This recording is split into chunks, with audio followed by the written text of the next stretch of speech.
duas ações levadas ao judiciário por questões públicas importantes movimentam o início da semana legislativa. A vereadora Estela Almagro comentou sobre essas questões. As demandas vão se acumulando. Uma do final de semana é que a igreja MIP, que pertence à família Rossi, acaba de acionar a vereadora em relação à camiseta, inclusive aí da discussão paralela ou dentro do caso das doações para o Fundo Social. Exatamente. Família que pertence à igreja, não é?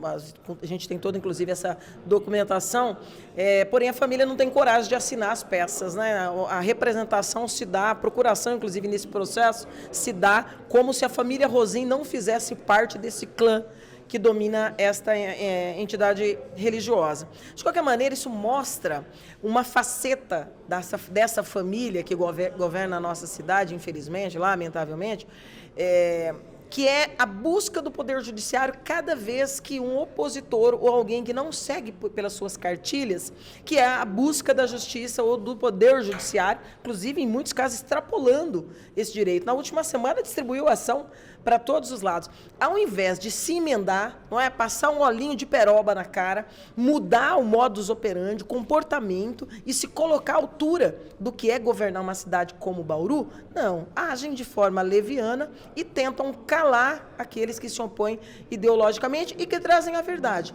Afinal, tudo o que eu disse, outras entidades, inclusive formando mentes coletivas, que é outro instituto, também foi acionado pela prefeita Suelen Rosim, na verdade, sua família toda a partir da MIP, por supostas calúnias. Calúnias que foram trazidas, e eles estão chamando de calúnia, eu chamo de declarações trazidas pelaquela que era braço direito e esquerdo, não é? Era faz tudo, a casca de bala da prefeita Suelen Rosim e da sua família, a Damares. Então, é alguém que era do meio deles, de perto deles, da casa deles, do gabinete deles, desde o primeiro momento do pós-eleição, e que traz essas verdades de uso inadequado do Fundo de Solidariedade. Isso tem que ser apurado naturalmente e eles têm que ser punidos por isso. E a entidade religiosa apontada é a MIP. Então, trazer isso de público, eles deveriam se preocupar em provar que não é verdade, né? Se é que isso é possível, já que a Damares se dispôs com a Polícia Civil, inclusive, a entrega do aparelho para provar a veracidade dos diálogos havidos. E tantas outras coisas que ainda vai surgir. Algumas que já estão surgindo e que vai trazer outras figuras do clã Rosim para dentro desse debate, como o Valmir, por exemplo, estava lá envolvido na contratação do hacker, na ameaça de morte à nossa vida, ao ataque feito, inclusive, a você pelo site Contraponto, e uma série de outras ações que a família, misturando os interesses republicanos do legislativo, do executivo, enfim, daquilo que é público em Bauru, e misturando com os interesses pessoais, tem patrocinado nesses 5 anos em que estão na cidade de Bauru. Isso é muito triste, né? Mas da nossa parte, para mim, é só mais uma ação, né? A 10ª. Ela já entrou com várias ações contra mim, seus secretários, e aquilo que for verdade, aquilo que for importante, nós vamos continuar investigando, vamos continuar mostrando, denunciando e falando corajosamente. E advogado, eu também sou, né?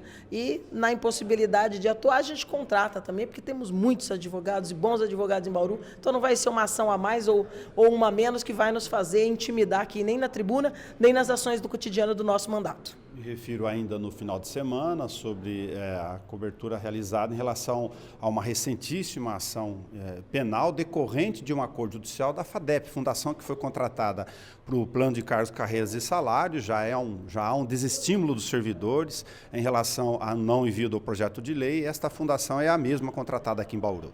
Exatamente. E nós fizemos essa representação também, à época, desde 23, esse contrato é de novembro de 2022. Início de 23, nós já fizemos uma primeira audiência pública para debater, porque isso vinha no escopo de um debate feito na Câmara, onde o prazo já estava sendo dilatado pela segunda vez pela mesma fundação, também contratada sem licitação. E nós representamos ao Ministério Público Estadual aqui em Bauru, com o espelho do que estava acontecendo em Ribeirão Preto, onde já tinham sido condenados à devolução de valores, e os apontamentos feitos no trabalho, ou se pode ser chamado, de pseudo-trabalho desenvolvido lá. E agora, com essa consequência mais drástica, já com o apontamento do Tribunal de Justiça, mostra o constrangimento que é esse tipo de prática por parte do Executivo e quando há silêncio por parte de uma maioria no Poder Legislativo.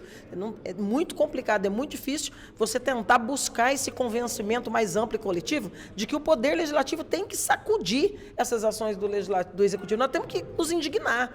Ora, se está sendo condenado lá, se está sendo investigado lá, como é que você contrata sem licitação aqui? Como é que você faz uma precificação literalmente meia boca e acaba entregando o futuro de 7 mil servidores, o que atenta de forma direta também com a Fundação de Previdência dos Servidores, para um organograma desastroso que vai redundar numa terceira ação que vai repercutir também nos próximos dias, que é a 7913, que em tese é fruto de um dos trabalhos entregues, na verdade o único, por essa fundação, que ainda teria o próprio PCCS, o Estatuto dos Servidores e o Estatuto do Magistério.